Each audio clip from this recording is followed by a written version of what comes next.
Testing. Yes, So I they always think used it's to- jumping up and down. Is it? Yeah. Yes, because it would be a disaster if nothing was recorded. Wouldn't it? I'm Chloe Fox, and this is the Late Fragments podcast, in which I talk to remarkable octogenarians and some nonagenarians about the 4 topics of conversation that should apparently be avoided in polite company.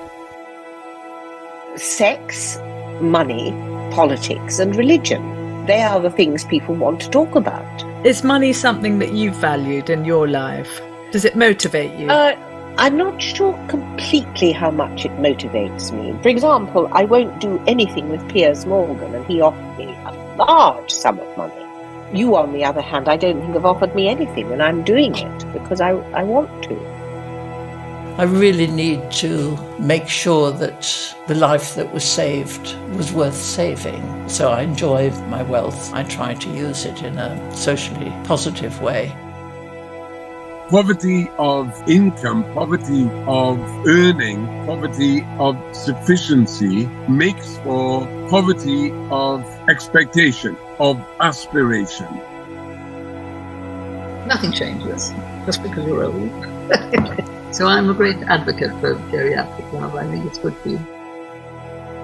This last journey, I borrowed a mobile phone once or twice to reassure my wife that I was still alive, but really at about 3-week intervals, perhaps. It was a bit rough on her, but she understands that need. She just says, think about the journey, don't think about me, think about the journey. Someone is either sexy or they're not. And who the hell knows what it is? I mean, if you could sell it in a bottle, it would sell well. I said, do you remember that holiday we took in Devon? And he said, we were in love. And I said, yes. Before I drove away, I said, can I do anything for you? And he said, I'd like a transistor radio. I didn't think about politics in my writing, except in a very indirect way. I wasn't in the mainstream of the kind of plays which were being written, and that's not a choice, of course. You are what you write, and you write what you are. One particularly true thing was said, which is I had told a lie about a hotel bill. I was caught lying, and I paid a heavy price for that. At the end of the day, what really matters in this life? Love. And it doesn't have to be love of your husband or love of your children, but you have to love something. It could be, I don't know, rare orchids or your spaniel. If you really love something or someone, it makes you happier and makes everybody around you happier. I think the cliched question I can put is, where was God at Auschwitz? So then they say, well, he gave human beings the right to self-determination. But I said, by doing that, God must have known, if there's a God, must have known that we could use that right to self-determination in a nasty way.